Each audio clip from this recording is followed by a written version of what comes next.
அது தமிழகத்தில் பாரதிய ஜனதா கட்சி எடுத்திருக்கக்கூடிய கையெழுத்து இயக்கத்திற்கு எந்த அளவுக்கு ஆதரவு பெருகி வருகிறது என்பதற்கு ஒரு சான்று. ஒரு கட்சி அந்த கட்சியை சார்ந்தவர்கள் மீது நடவடிக்கை எடுக்கிறாங்க. அதை பத்தி நான் கருத்து கூற விரும்பலைங்க. இன்னைக்கு எந்த அளவுக்கு மக்கள் கையெழுத்து போடுறாங்க, எந்த அளவுக்கு மக்கள் அதை ஓனர்ஷிப் எடுத்துக்கிறாங்க.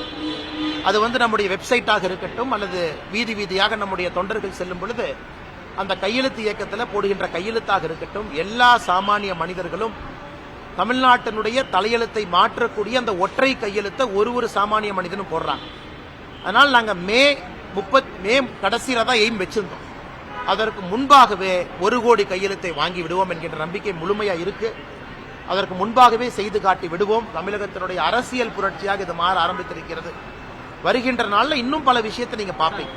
10,000 கோடி கொடுத்தாலும் நாங்க எந்த இடத்துல இருந்து காம்ப்ரமைஸ் ஆக முடியாது, கொள்கையை விட்டு கொடுக்க மாட்டோம் அப்படின்னு சொல்லி மகேஷ். நாங்க 10,000 கோடி கொடுக்கலனா நீங்க காம்ப்ரமைஸ் ஆகாதீங்க. 2026 நான் உங்களை மாத்திக்கிட்டு மும்மொழி கொள்கையை நாங்க கொண்டு வந்துடுறோம். எதுக்கு 10,000 கோடி வேஸ்ட் பண்ணணும்? 10,000 கோடி வேஸ்ட் பண்ணாம தமிழகத்தில் இருக்கக்கூடிய அன்பு சொந்தங்கள் அவங்களாகவே கையெழுத்து போட்டு எனக்கு இது வேண்டும் என்று சொல்லும் பொழுது நீங்க கொள்ளையடிக்கிறதுக்காக கமிஷன் அடிக்கிறதா உங்களுக்கு 10,000 கோடி மத்திய அரசு வாரி கொடுக்கணும். அதனால உங்களுக்கு யார் 10,000 கோடி கொடுக்குறேன்னு யார் சொன்னா?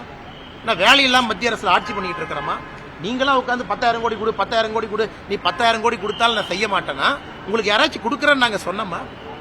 அதனால இது எப்படி சொல்லணும், அந்த பகற்கனவும்பாங்க.